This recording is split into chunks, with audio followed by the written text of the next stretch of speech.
Herbert, Gayle, Senior Lecturer at the Department of Sociology and Psychology and Social Work at the University of the West Indies Mona campus. Luna Samba, former Minister, Member of Parliament and High Commissioner to the United Kingdom. Ronald Thwaites, former Minister of Education. Anton Thompson, former Chairman of the Board of Campion College. Members of the Board of Campion College and former members of the Board. Dr. Henry, Principal of Campion College. No, you're not. David Henry and Catherine Stewart, Vice Principals, Campion College. Members of the faculty, staff, members of the student body of Campion College. Dr. Diana Thornburn, Director of Research at Capri. Distinguished guests, all, good evening. I'm Stephen Whittingham, I'm the Chairman of Campion, and it's a pleasure to be here with you this afternoon.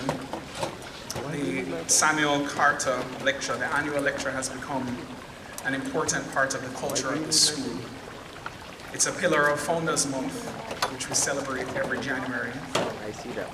The range and relevance of the topics and presenters over the years, they reflect the burning soul of our founding principle to reinforce Campion's mission of offering the most rounded education so as to form men and women for others.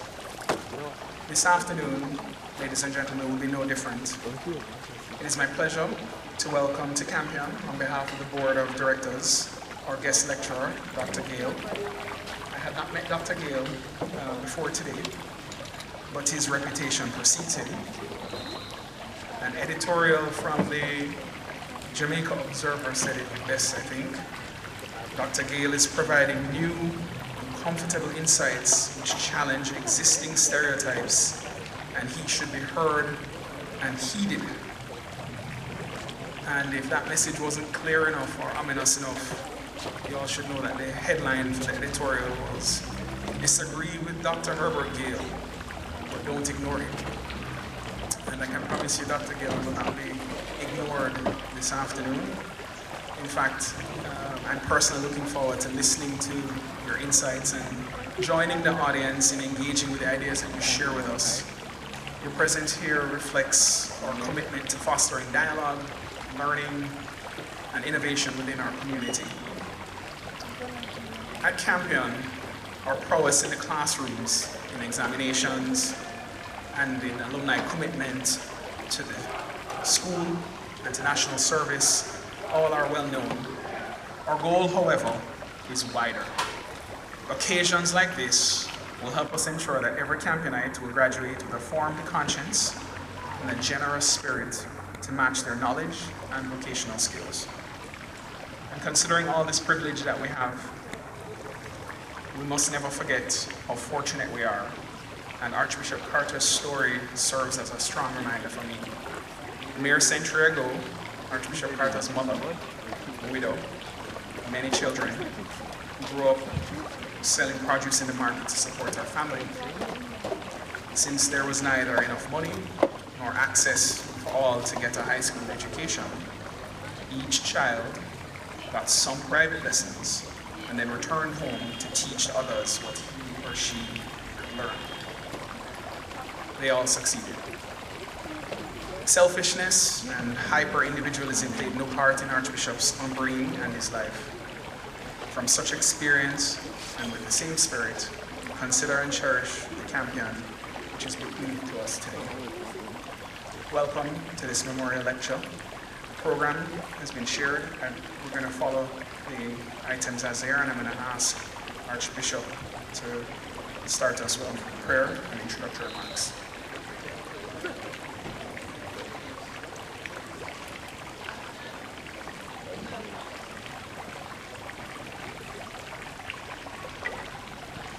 Good afternoon.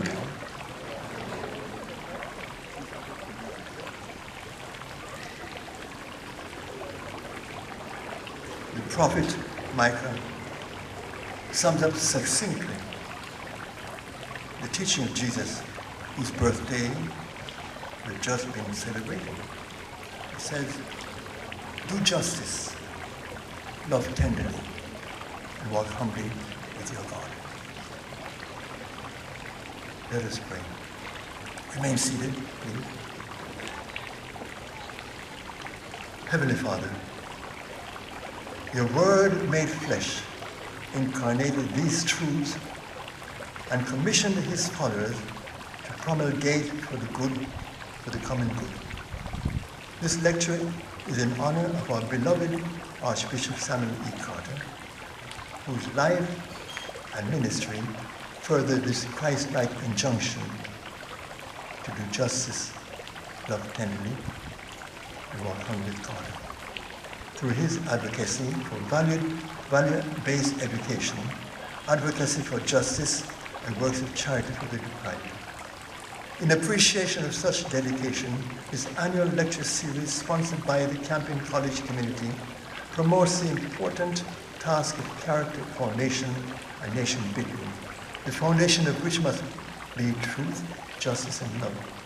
We're particularly honored this year to sit at the feet of a decent human being who has a passion for holistic well-being of our people, especially our youth, and in particular, our disillusioned young men who are disconnected. So impart, O Lord, to Dr. Herbert Gayle, the wisdom of a Gamaliel, to inspire us so that we might continue to dedicate ourselves faithfully to genuine, practical Christianity that promotes wholesome Christian education, integrity of character, and much needed civility. We ask this through Christ Jesus, your word made flesh and supreme teacher, who lives and reigns with you in the unity of the Holy Spirit, God, forever and ever. Introductory remarks, just very briefly. Dr. Herbert Gayle is the chairman of the National Council on Education. That is very important for the direction in which education goes in our Jamaican society. And I've listened to him on two occasions, and it has left a lasting impression on me. Here's a man who traverses from Belize all the way down to Guyana, right through the Caribbean, and learning what's going on, and to be critical of what is needed in order for our Caribbean community, CARICOM, and Jamaica in particular, to advance in civility and right order of society. In particular, I just told him too, I was very impressed by his comment on our boys in our society who are rudderless. There are 2 points that remain with me, you probably don't remember. That anger and hunger in the homes cause boys to go astray. The anger, mother takes it out on him like a pop, and there's not enough food to eat, so he goes out, the boys go out to the corner, and the gang leaves, come have a party, and later on have a gun. And I've always been impressed by his insight into that point. We need to see how we can stem the criminality at the very stream. How do you do that? And I mentioned to him just now that when the Patterson Commission was in session, I was privileged to be on one of the commissions, subcommittees rather.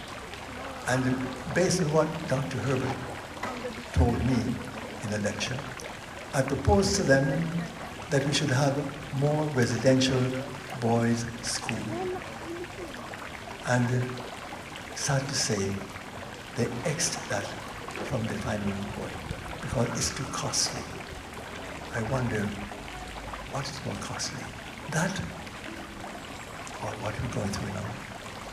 And so we look upon Dr. Gayle as a Gamaliel, someone who was bold enough to say the truth, speak in such a way as to activate and stimulate thinking that our Jamaican society can be much better off, and our Caribbean as a result, so that we can have a civility that sees everyone having a chance to progress in truth and justice and love for one another. So thank you very much, Dr. Gayle, for coming here.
You're gonna change the angle.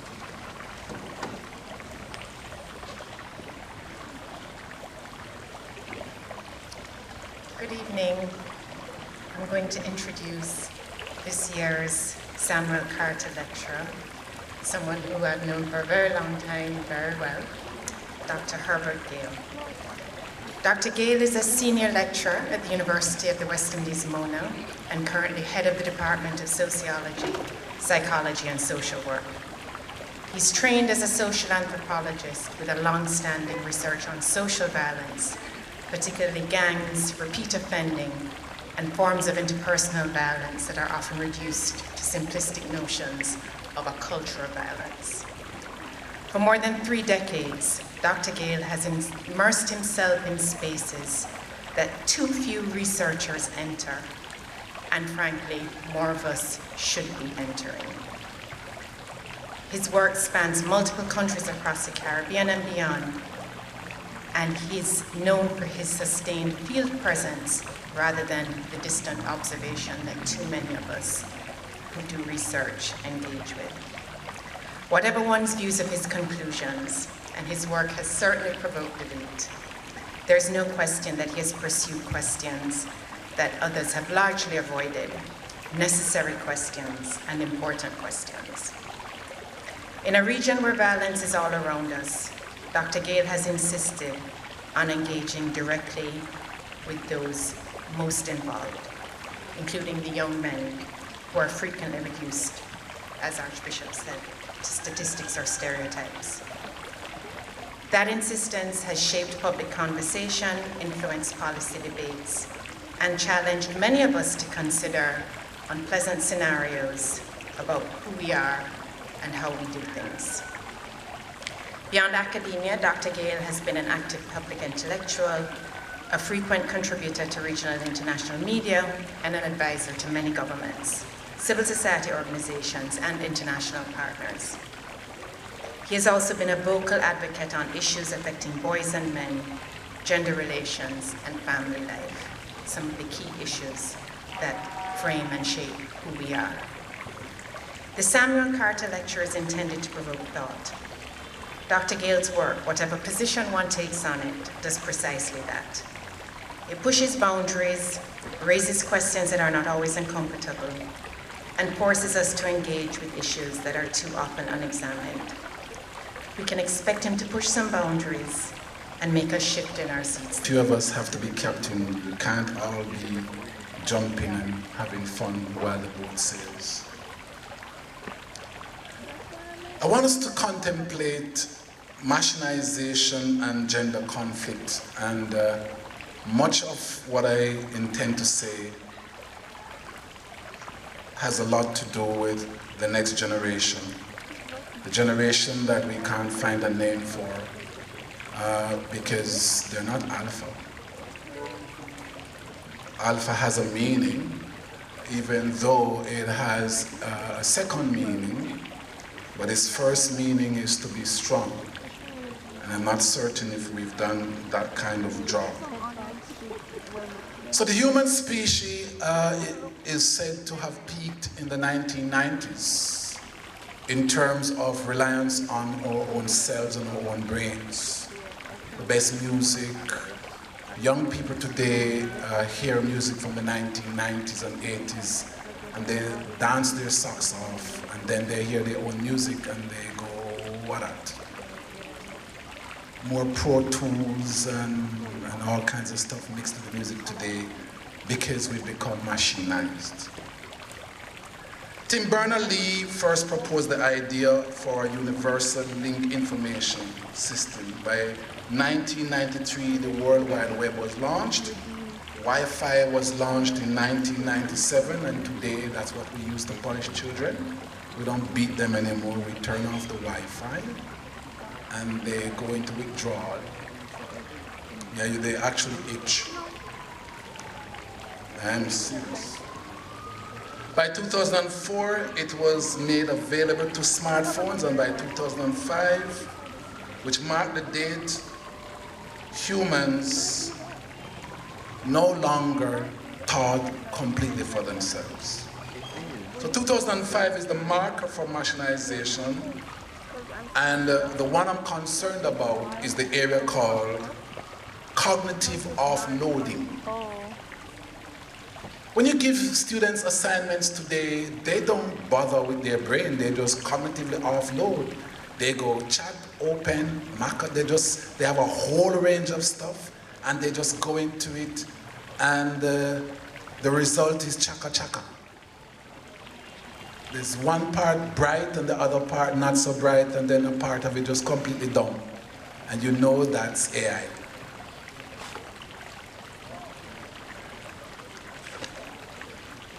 For many years, the Greek mythology promoted that we could make life less life. You get the oxymoron and the moron part of it? We could make life less life. That in the 4th century BCE or BC, whichever you prefer, Aristotle got serious and theorized that life could be produced artificially. He said that it was possible to make non-living things have a vital heat. In other words, become lifelike and compete with the thinking man. What was now needed was simply for mathematicians and computer analysis and accountants to come together and begin the work. So in 1936, Alan Turing, a British scholar, Warren Pitt, Shannon in 1948, Herbert Simon in 1955, always a Herbert in there giving trouble somewhere, and John McCarthy in 1956. This is the process of the work of AI. Some early successes would have included, of course, logic theory in 1955, then pilot ELISA, 1966, then came the political and religious attacks and the hardware and internet failures that created the first winter in AI between the 1970s and the 1990s. Then came the revival with the World Wide Web and Wi-Fi being launched. And of course, by 1997, we had Deep Blue, IBM Deep Blue, beating a scholar at his very best. And then by 2011, we have IBM Watson winning Jeopardy against human champions. By 2012, AI Deep Learning was founded, and today we have ChatGPT in 2022 that everybody here knows about, one of our new friends. I want us to look at the idea that smartphones mean we're not so smart. In 1992, IBM unveils the prototype for the Simon Personal Communicator, the first device to combine mobile phone features with PDA functions. In 1994, IBM Simon officially goes on sale. By 1995, the term smartphone was used. By 2007, we had Apple. And there's nothing funnier than going on a Black Friday when the new Apple is launched and watching young people fall asleep at the door, waiting. In fact, the last time I checked, one had his foot on the door just for adventure. Today, Gen Z spend 7 hours, millennials spend 5 hours, Gen X like myself, 3 hours, baby boomers spend 1 hour on their smartphones across the world. Youth with college-educated parents spend 4 hours, and the poor ones, 7 hours. So we can see there is a genuine use of smartphones by SES and, of course, IQ. The final piece of the coffin came in on February 14, 2005, when YouTube was launched. Now we can make money telling people stupid things. This led to the rise of the influencer, and sometimes I jokingly say the rise of cognitive influencer. This is now a digital revolution with bloggers and YouTubers shifting power from traditional media to social media. And I remember sitting down with my friends at the Gleaner. What do you do with a powerful tool like the Gleaner? If a young person can simply go on AI, write something, and have 50 million followers. I mean, poor Messi and CR7 never knew what hit them. They have to struggle to get people. All you have to do is say something controversial. But people actually says, watch me kill myself. And young people feed on it as if it was mango season with Graham in Westmoreland. And anybody who knows about that mango, that is the sweetest mango in the region, called Graham, you'll understand what I mean. Edwin Ott, in the 1990s, put this thing into perspective. He says, I have to present to you something called a knowledge triad. At the base of the triad, please note the emphasis on the word base. At the base of the triad would be conception and perception, and at the top of the triad would be reality. How many persons have been able to achieve reality? And so he concluded that knowledge is an illusion because it is gained through repeated exposure to information. And that is why I often say, if you get a dunce master student who slipped through the crack, God bless you. God help you, because that one comes with a lot of garbage. Because the older we are, the more time we spend learning garbage, the more difficult it is to teach you sense. That's why so many people like to teach in primary schools, because they're not dumb yet. In the figure that Edwin Ott shows, reality is that quality that exists independent of your sentience.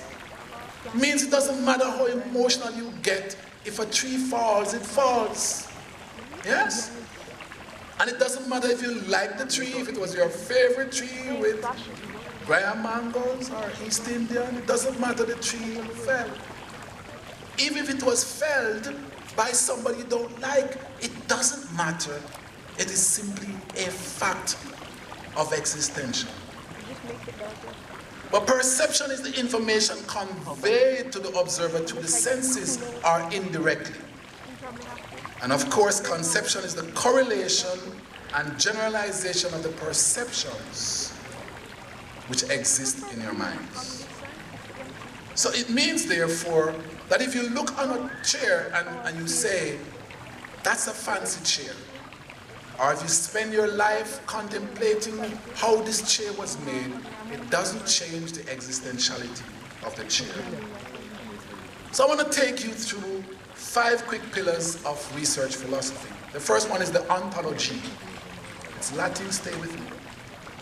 The ontology means that which exists.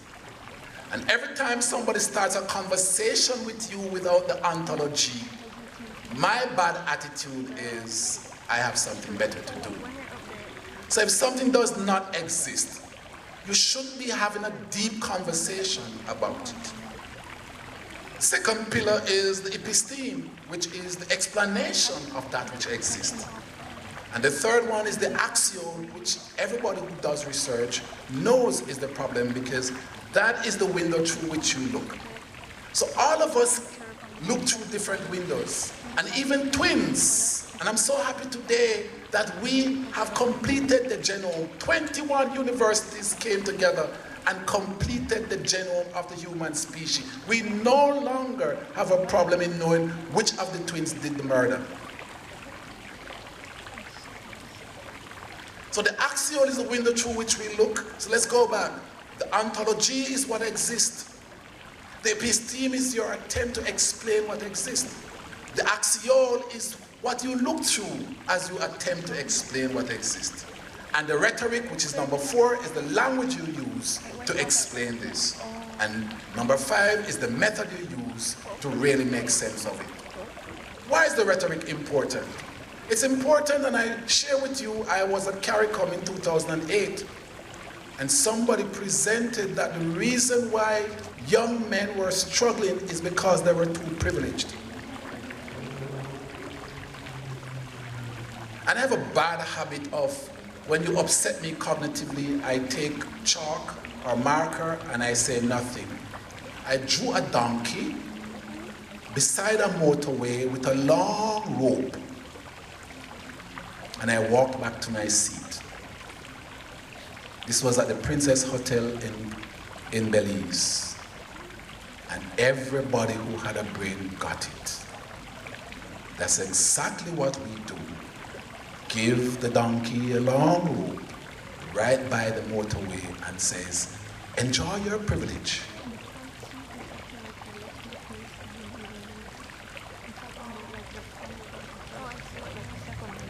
There are 4 platforms of information. Whenever you get information, they easily fall into one of these 4 areas.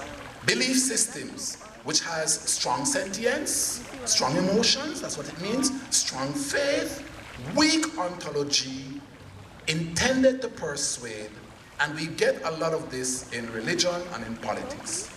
People get really serious. My people are going to heaven and you're going to hell.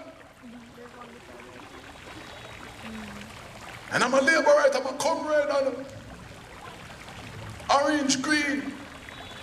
The 2 wretched colors that, irrespective of what you do in art, they never combine. You should try it. Take some green, dump it in a bucket, take some orange, dump it in a bucket, and watch the 2 idiots.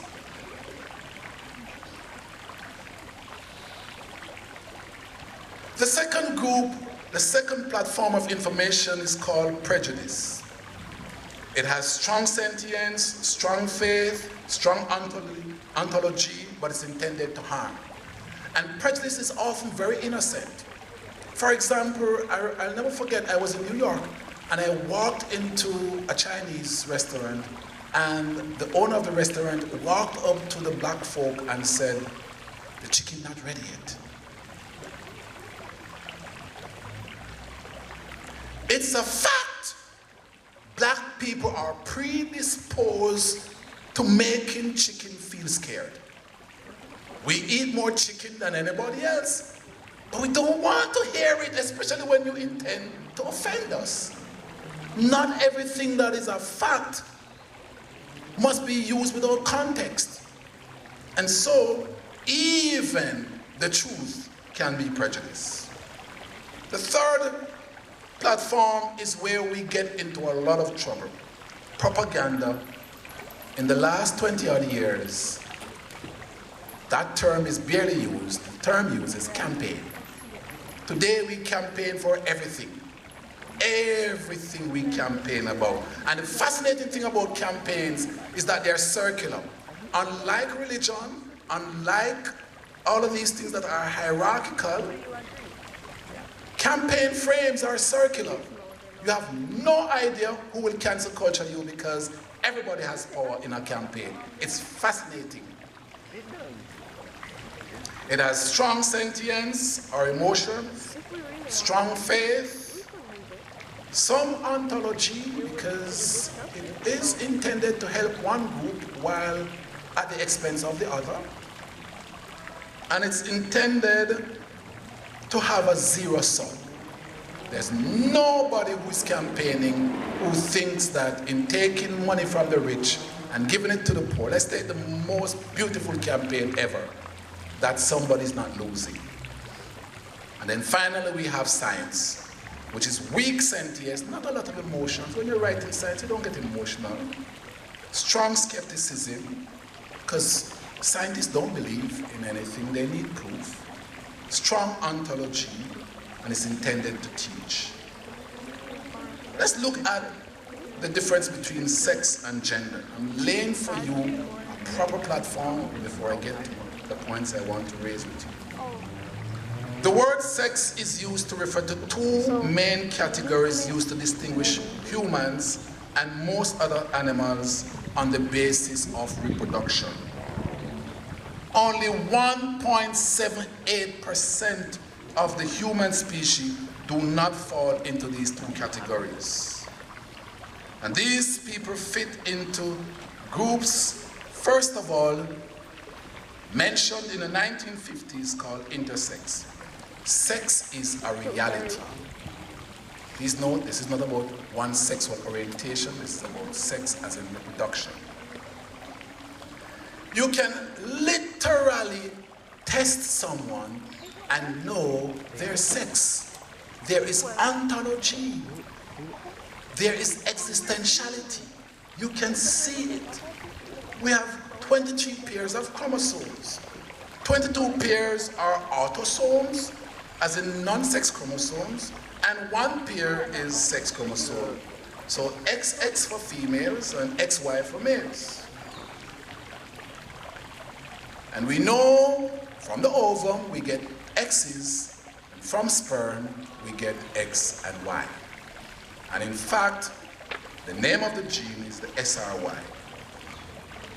Now, this is an area that the human species has struggled to make sense of for quite a while, because we genuinely used to think that the SRY triggers, and if there's no SRY trigger, then the entire default of the human species would be female. But today, in the last, I would say 15, 16 years, we know that the chromosome has to also produce a protein called TFI for it to be female. Otherwise, default could go in various directions. So, question, what happens if there are gene mutations, the extra chromosome variations, hormone responses to crises such as Melissa? Because we know for sure that we can track what's going to happen after Melissa. We know there'll be more violence in Westmoreland, St. Elizabeth especially. We know that there'll be more people who are born with chronic illnesses. We know that these things are going to occur. The result today is called disorders of sexual development, DSD, or intersex syndromes. And they are mostly named after the doctors who discovered them. We have Jacobs, which means that male has XYY, right? An extra Y. And those men are usually 6 to 7, 4. They're usually very large because there's an extra set of Y chromosome producing more testosterone from very early, from too early. And then we have Klinefelter, which is XXY. Gender is not sex. Let me slow this down because quite often we make this error. Gender is not sex. Gender is socially constructed. It's a social construction or socially constructed response of human beings to their sex. So we can respond to our sex in various ways. We can get up and go, I don't like it. And we can go on YouTube and listen to other people who says, I don't like it. And then we can decide that we want to have a special name for our sex. It's our response to our sex. And that's called gender. So today we have gender expression. How a person outwardly dresses and shows their gender. We have gender identity. And that's the one you understand very well. We have gender mainstreaming, which is a global strategy where when we're doing projects in the last 10 years, people literally say, fill out this gender mainstreaming framework because this is international research. And gender mainstreaming is a global strategy towards gender equity by integrating a gender perspective in all projects, from $1 to billions. Gender mainstreaming, and then gender justice. That's a fascinating one. Creating a world of gender equality for all, but especially, I like the play on words. If you go to the textbook or you go online, you'll see it hilarious. It's very funny. It says gender equality for all, especially women and children and marginalized genders. So it sounds like I'm going to give you all water, but all I have is a cup full, and it is for that young lady. You should starve.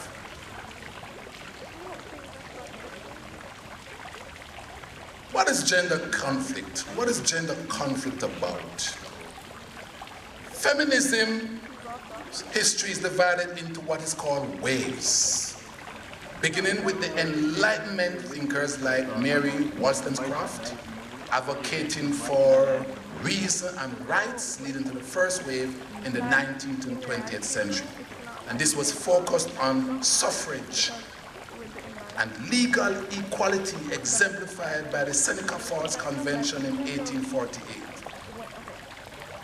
And everybody needed to have been a part of this wave to ensure that women could vote. The second wave is 1960s to 1980s, broadened the fight to cultural and social equality, addressing workplace discrimination, because during that period, women were discriminated against in the workplace in graphic terms. Two people do the same job, one gets 60% of the salary of the others, and there were myriads of excuses as to why women were to be paid less.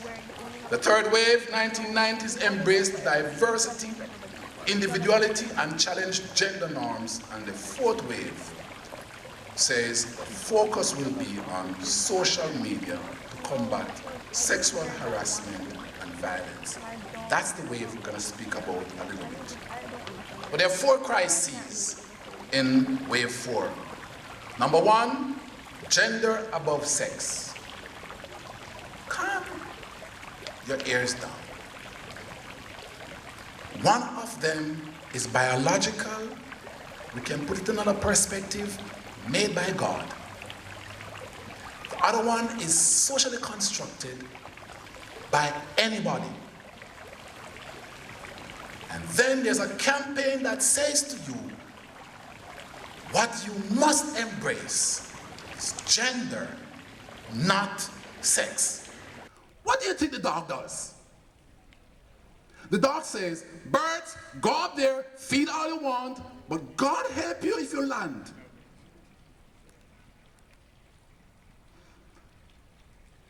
As my international folk write to me and says, Herbs, we are working with femicide. Are you going to be working with us? I said, yes, but we don't have femicide in Jamaica. They go, what?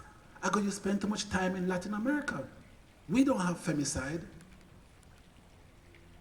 We have the lowest female kill in the entire world in comparison to men. 7.6%. Don't get jumpy, because that 7.6% is a lot. Because we actually, in a few years, we actually killed more women in Jamaica than the entire murder rate in London. Not murder rate, the murder count. But it's fascinating how people come to Jamaica thinking we have all the diseases they have and all the problems that they have. Let's look at PROSA. PROSA says gender neutral. PROSA means Property Rights of Spouses Act, right? Oh, by the way, when my friends at the law school asked me to help them, I was shook. May I borrow the Gen Z word? I was shook. I was shook. Only 5% of men knew about PROSA. And look at your faces. Can we collect from the men? Because some of you don't know what PROSA means. It means if you live with a woman for more than 5 years, married or not, half of your house that you're living in belongs to her. That's called PROSA. And it is gender neutral. Anybody wants to guess how many men had the gall to go to the courts and say, I want half her house because I've lived with her for 5 years? Why are you laughing? Did you just have the thought that says, you know, maybe one man? And the court said, go home? Did I pop up into your head? But on paper, it says, fetch.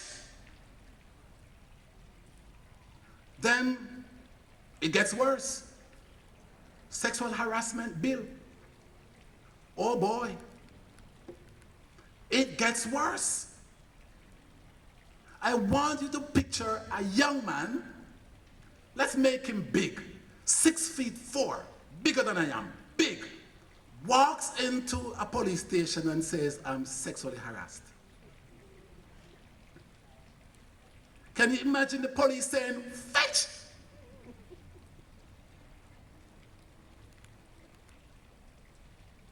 It's hilarious. And we have units like these where people are saying to young men, you can be sexually harassed. So speak up, youth. Don't want to trouble my friend Empress. Speak up, youth, speak up. And then the human species says, the only time a woman would be attracted to a male that speak up youth about sexual harassment is during menstruation. Let me take that slowly for you. The female body is wired to reject weak men because there is a risk of weak offspring. Are we clear on that? I want you therefore to imagine a big, strong young man who is genuinely sexually harassed, who knows that it is gender neutral, walk into a space and say, I am sexually harassed. My poor friend here gets the joke. And everybody there looking in shock. You know, 3 of my students were police officers and they worked together on a study. What happens when men go to a station and say, I was beaten up by a woman? Do you know the secret to it? Because those 3 women actually helped us to understand what to do. In fact, we actually had to publish the information from the students. They said, go to a female police officer. Does that make sense? Because if you go to a male police officer, especially if you're bigger than that male police officer, he goes into crisis. Then if they beat you, next, next. But we have these gender neutral things. They're gender neutral.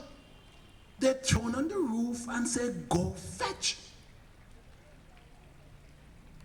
So let's look at some things very quickly as we close. Legislators, senior officials, and managers, Jamaica is ranked #1 in the world. Women in senior positions, Jamaican women are ranked #1 in the entire world. And it means that if you have a daughter, what you're supposed to be pushing is for her to learn to invest in herself. Because investment is a crisis among our women, not education. You can't be 228% educated of men and be chasing education. I actually said it the other day with PIOJ, and I was a bit shocked. Over 500,000 people go, and I'm like, okay, all right, I get you. Nobody told you the truth before. A friend of mine came to me and says, my daughter just got some money and she's planning to go and study. And I said, no, tell her to start a business and go to school anytime. Because what women need is financial difference. And what men need is education.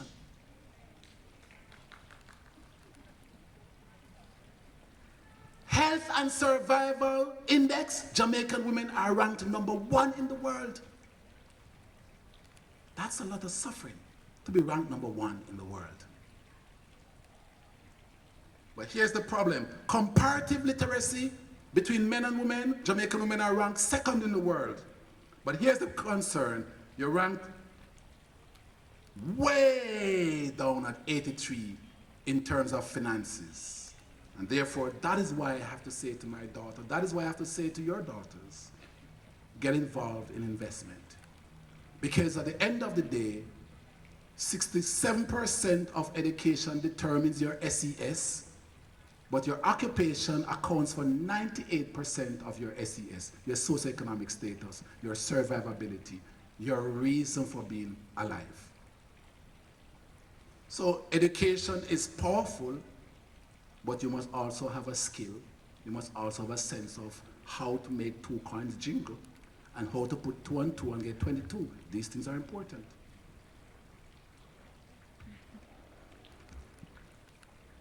Let's look at where we're at. I will tell you the figures for the world and I will tell you for Jamaica, right? We ready? Men in the world account for 76% of suicide. In Jamaica, similarly. 85% of the homeless are men in Jamaica, over 90%. 40% of the victims of domestic violence, in the sense of intimate partner violence, are men. Same thing for Jamaica. Yes? On average, men get 3.4 times longer sentencing than women for the exact same crime. Same situation here. Now, if gender is going to work at all, and I'm not saying it's not important, it is important that we understand 4 basic things that all young people want, whether they are males or females. And the interesting thing is, women have a greater capacity to implode, while men have a greater capacity to explode, but they can do both. Stay with me. They need food. They need a sense of security. They need a support system, and they need opportunities. If you take the 2016 to 2021 data from the police, you'll find something very intriguing. 1%, and Excel is very cruel because it's not 1%, it's 0.55%. So Excel says, let's just make that 1. 0.55%, less than 1%, almost a half of 1% of anybody caught with a gun is educated. Listen to who gets caught with a gun or with ammunition or has used a gun. Unemployed, unskilled, yes? Farm hands, yes? Or marginally employed. So let's look quickly. When you look at inner cities across Jamaica, 21% of gang members have only primary education, 16% have secondary education, 11% have vocational education, and 4% have tertiary education of gang membership. And that 4% is actually called the strategist. That is why we say for sure, if you have a boy in your homes, you should ensure that that boy is trained. If you have a daughter in your home, we are certain she needs to be taught how to govern self. Yes? It's important. So how do we balance the books? Because everybody's talking about equity. Everybody's talking about, just making sure that the world is a better place. It's like when you watch Miss Congeniality and they say, remember to end the statement with world peace. Everybody has a statement about things, but without an understanding of the direction we are going. I want to say to you, Campion, please invest in science. Make an attempt to think. Fool the rest of us. All the people who think that the 1990s was it, rise up and fool them, yes, even for a moment until you catch up and can actually make an idiot of them, yes? Number 2, we invest in all our children. There should be no examination of the genitalia of our children before we fund them. You want me to say that again for you? You shouldn't take up the baby and go, it has a penis, okay, you die. We need to stop doing those things because that's what really happens. I'll tell you a bit of data that we will publish next year that actually was so jolting that it took me days to actually make sense of it. We found in the study of 12 universities, 25% of our mature female students were funded by their sons. I think this is where we have a moment of silence. How does a society get to a point where the machinization of gender feeds them in such a frenzy that a small country like Jamaica have 54 universities operating in it? And it is here, the economy of education is for women. 80%, 80.2% I checked in my preliminary of tuitions are paid for by a man, and he's not going to school, including sons. That was the one that jolted me. Invest in your children without looking at their genitalia. Work for gender harmony rather than gender conflict. And I beg of you, use the machines that came out in 2005 a little bit more carefully. Empower parents, schools, and churches to continue socializing our children, because currently 61% of our primary socialization comes from machines. Isn't that sad? Parents, teachers, and churches are becoming secondary agents in socialization. And we have no idea who the influencer or influencers are. Spend quality time online. There's a lot of good things online.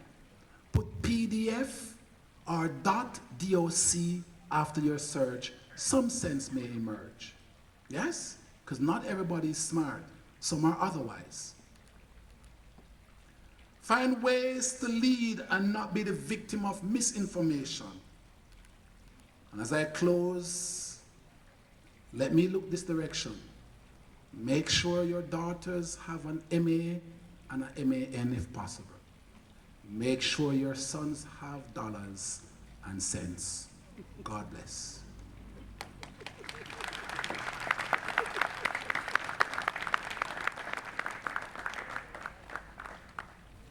I told you he was going to make you shift in your seat, right? So I think one of the reasons why Campion asked me to come and do this every year is because I bring something with me called Slido. Slido is an app or website which allows audience members to post questions for our Q&A, which we're about to have. And it also allows other audience members to vote up the questions that they want answered. So if you have a burning question and you feel shy, that you don't want to ask it, you can actually ask the question anonymously on Slido. And then if you see somebody has a really good question, you can add your check to that question, and then that will be the one that I see at the top. So it's very easy. Just go to slido.com and post your question, or vote up a question that somebody else has posted.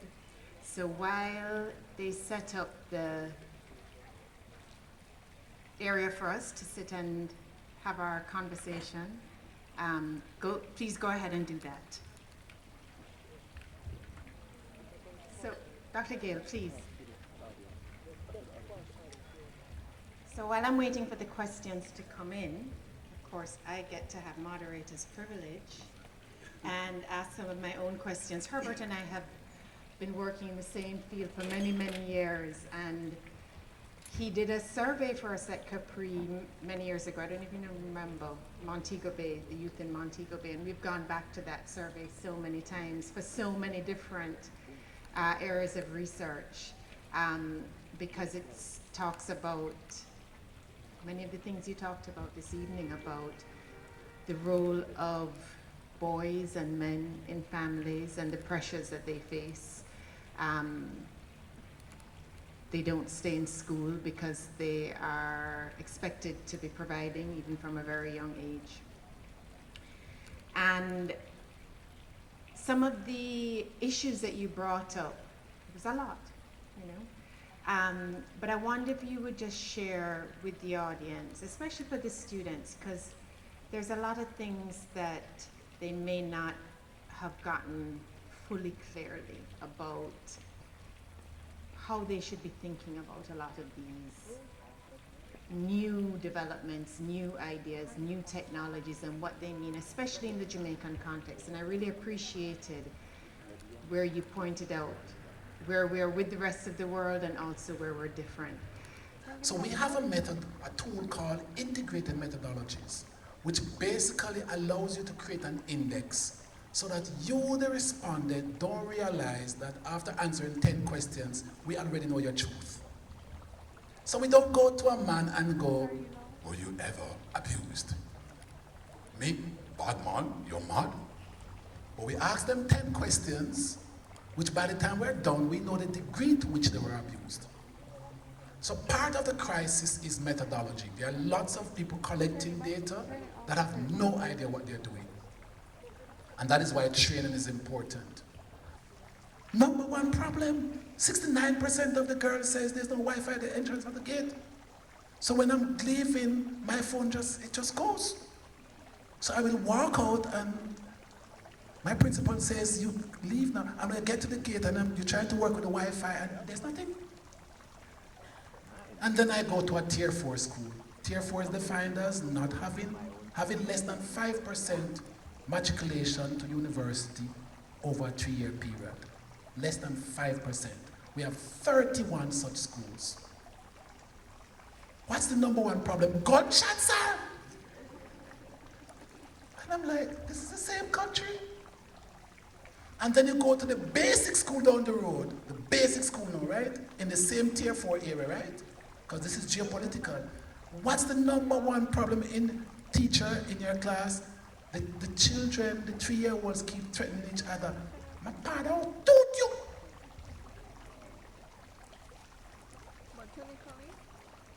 Toot. And I had to ask that child, is he going to do it with the tooth? She goes, not that. Let that tooth ya. Just to clarify. That gap should not exist. There's something called Child Survivability Index, and Jamaica has one of the worst Gini gap in the world. That's where policymakers need to begin to address.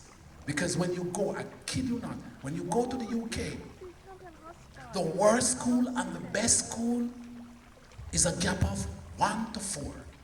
Do you know what the gap is in Jamaica? 1 to 33.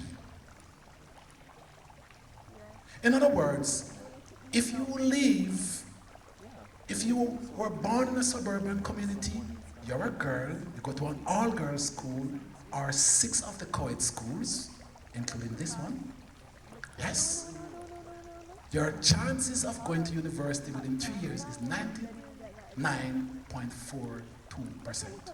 Yes, I'm a nerd, I'm gonna give you the details, yes.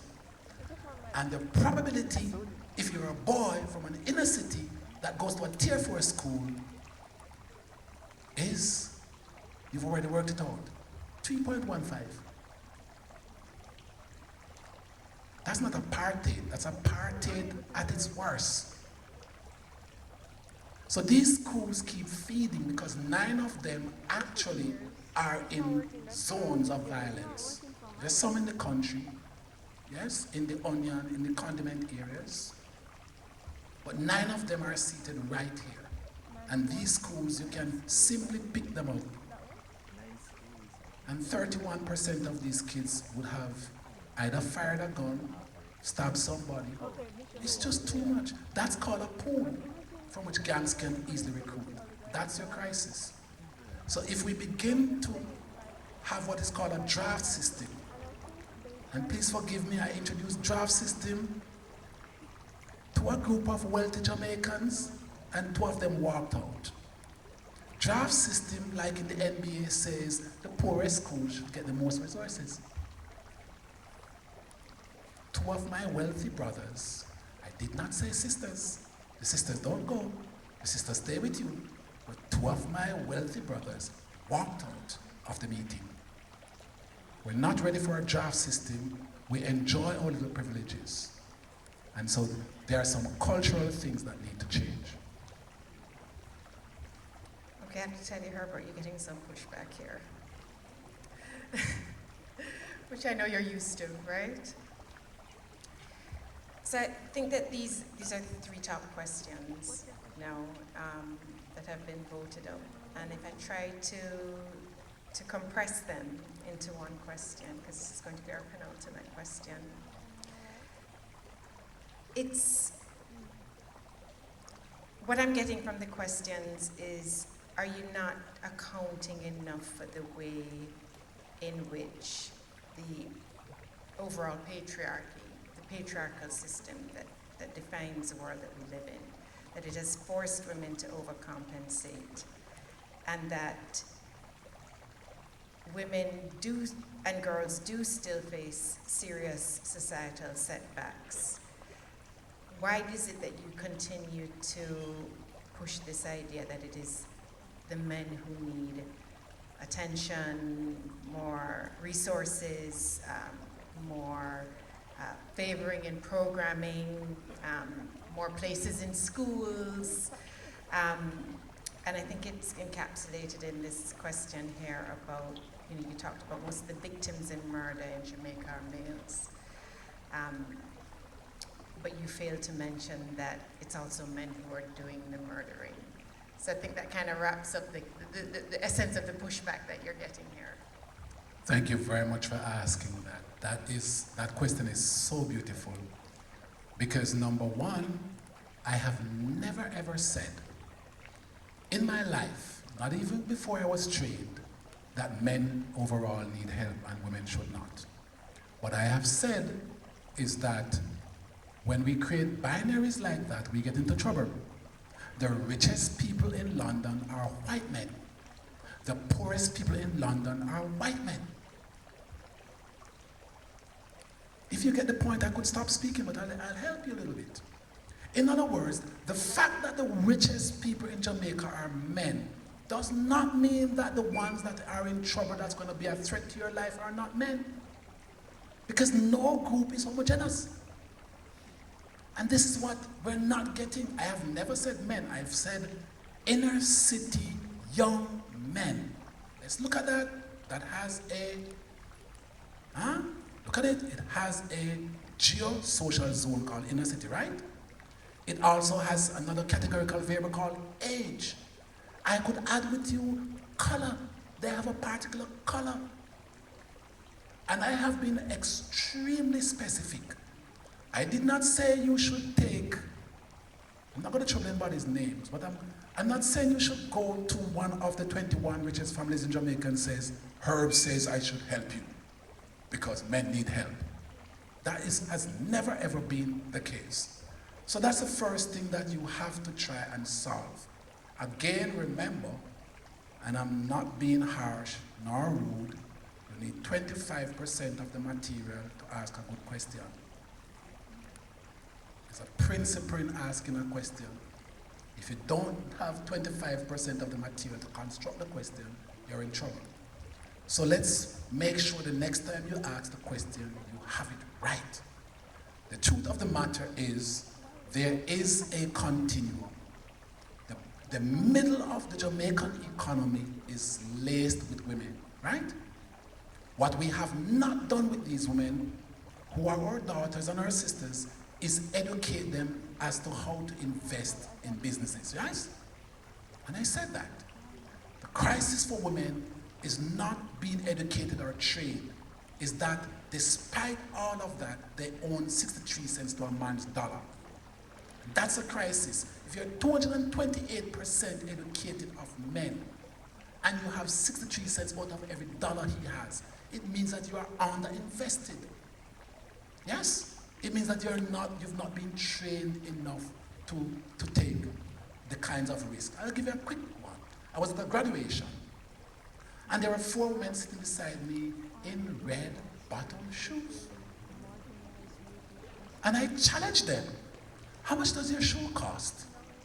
And they told me, and I added it up on my phone, and I said to them, what if all 4 of you, because obviously you seem to know each other, what if all 4 of you put the same amount of money and start a business? The business is worth $38 million today. That's how I empower my sisters. There are people who think I work with boys, like there's nobody else in the world. But the truth of the matter is, my primary concern is the region and the country. And there are some things that our women need to do, and there are some things that our men need to do. But the crisis is genuinely that we need to understand these things. I've always said, the perpetrators of violence are men, the victims of violence are men.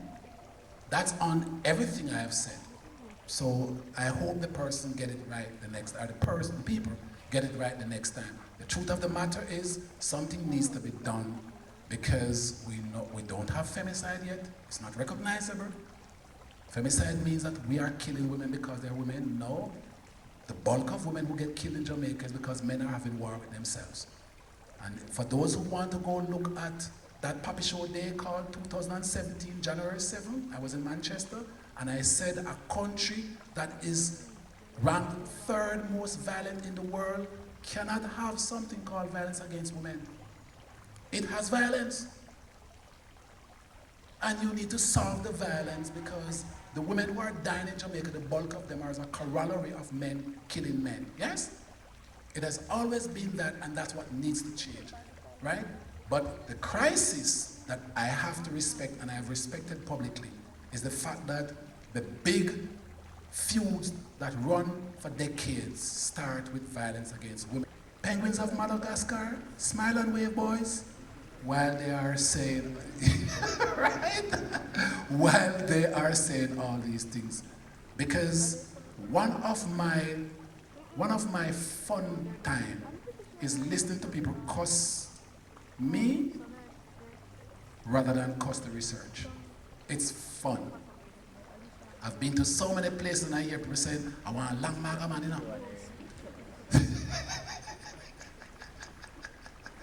And that is fun because it means the study is not langa maga, the study is robust while you langa maga. So find fun in all of the crises.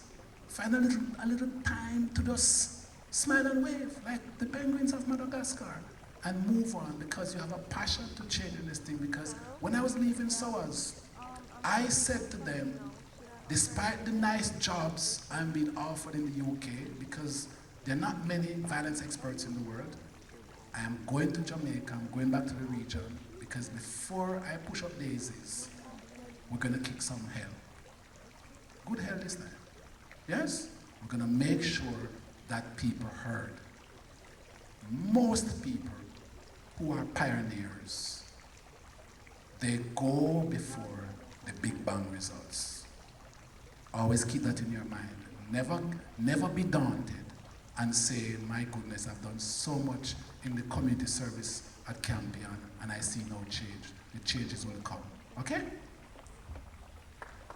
Thank you so much, Herbert. Jerome, you're up next. As we observe Founders Week at Campion College, we are reminded that our institution was built not only on academic excellence, but on courageous thought, meaningful dialogue, and service to society. It is therefore with deep gratitude that I offer this evening's vote of thanks. First and foremost, we give thanks to God for His guidance, for favorable conditions, and for the successful staging of this year's Archbishop Samuel Carter lecture. We extend our sincere appreciation to our distinguished lecturer, Dr. Herbert Gayle, for his powerful and thought-provoking presentation on machinization and gender conflict in the 21st century. Your insights challenged us to think critically about modern and changing constructs within society today, to think about technology, power, and the evolving realities of gender. In particular, your discussion on the influence of AI and the ease with which ideas can now shape public thinking encouraged us to be more intentional thinkers and grounded in sound research philosophy.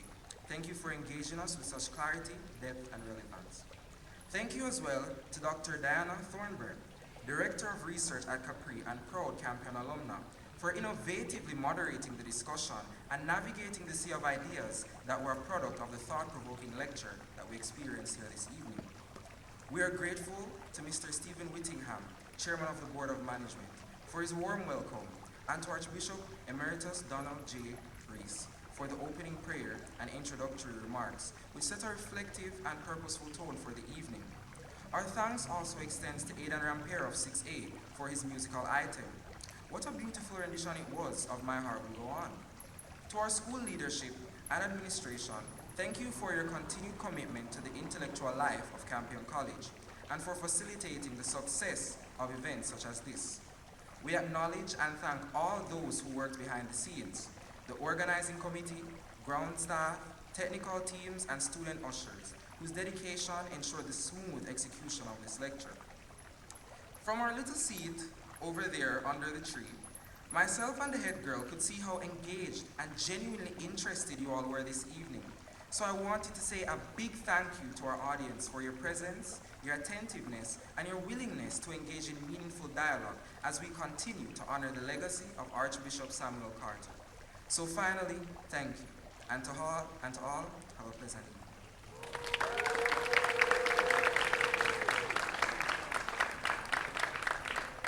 Good evening, everyone. Please stand with me as we sing the school song. And all present and past students, please join me in the chorus.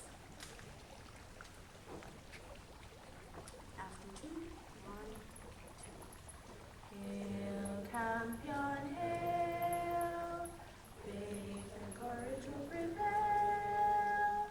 Truth, integrity, honor, liberty, we shall never ever fail. Shine, Campion, shine. May you ever be a sign that within our land we bring heart and hand, reaching out in love and unity. Rise, Campion, rise, raise your banners to the skies, with your red and white leading to the heights, ever onward, upward rise. Sing, Campion, sing, to your island may you bring champions pure and bold, like horses of old, brave and loyal. Hail, Campion, hail. Thank you. And all 6 formers, before you go, please meet me briefly at this side. Thank you, everyone.